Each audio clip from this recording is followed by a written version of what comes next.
Right, strap yourself in.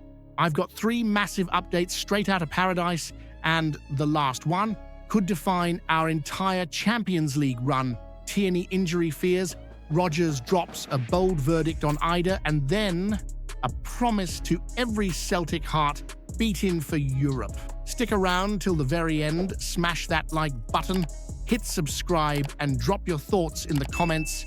This is the kind of Celtic news that deserves to be shouted across Glasgow.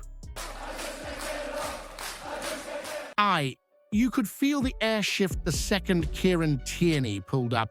A roar of optimism in the first half turned into that dreaded hush in the second. Just minutes after the restart, chasing a loose ball down the line like only KT does, he stops. Physio trots over, we chat, and then that signal done, off. You didn't need the subs board to know what was coming.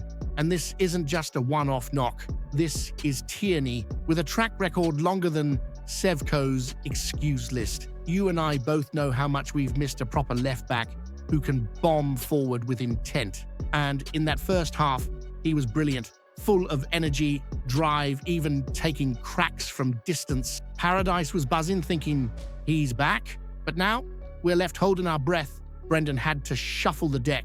Scales out wide, Trusty in the middle, and the whole back line lost a bit of shape. We got through it, and a deflected goal from McCowan sealed the points, but let's no pretend this was smooth sailing.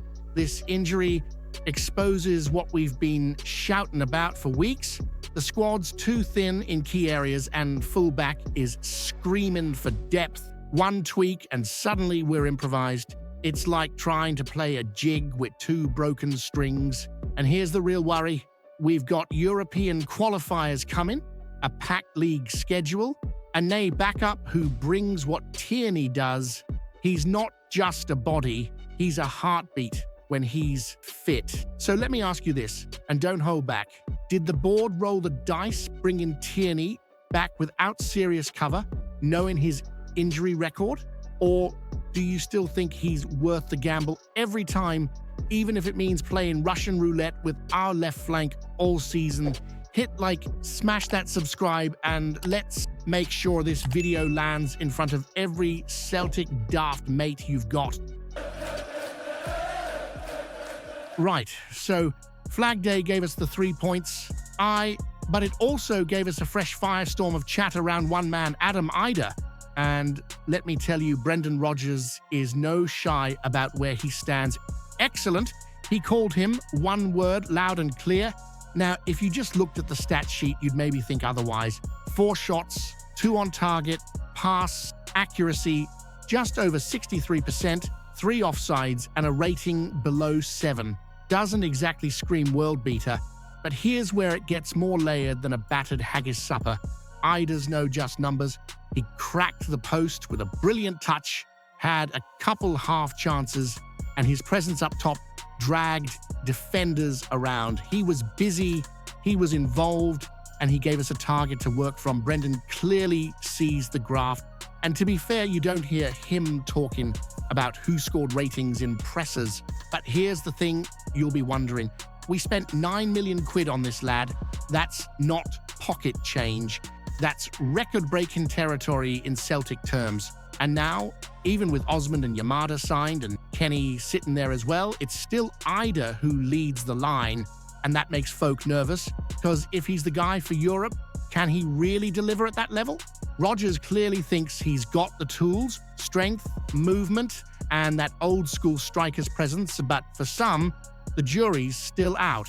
1 touch too many, 1 offside too many, and the patience in Paradise wears thin. So here's what I want to ask you. Is Rodgers right to double down on Idah and call him excellent? Or are we already starting to see signs that he might not be the clinical finisher we need for what's coming in Europe? 9 million. Smart investment or sentiment from a Scottish Cup final memory? Hit like, smash that subscribe, and let's make sure this video lands in front of every Celtic daft mate you've got. Now, this is what you want to hear from your gaffer, isn't it? Brendan Rodgers standing tall after a scrappy 1-0 on Flag Day, looking straight down the barrel of Champions League qualifiers and saying, "We'll be ready." That's the kind of talk that makes your pint taste better. Let's no kid ourselves, though. It wasn't exactly a festival of football against St Mirren. We had the title Flags Flying, Paradise in full voice, and then 90 minutes of grit and frustration. It took a late strike from Luke McCowan, i.e. the new boy, to salvage the mood and keep the banners from drooping. But Brendan? He's seeing the bigger picture. He knows it's not just about beating St Mirren in August. It's about facing whoever comes out that Champions League draw in a few weeks and showing them what paradise means. He said it himself. Whoever we get, it'll be tough for them too. That's the confidence you want from a man in charge. Still, he's no hiding from the obvious. The squad's thin, especially in attack. He wants reinforcements. He's asked for more firepower, more options, more bite, because Europe's no place to go in half-cocked, especially when you're carrying the badge of Celtic into battle. And you and I both know if we limp into those qualifiers undercooked, we've seen this film before her, and the ending's never pretty. Rodgers says there's spirit in the team, solidarity, and you can feel it. The boys dug deep when it mattered on Sunday. But is that grit enough when you're up against teams that have been playing competitive football for weeks already? So here's your question.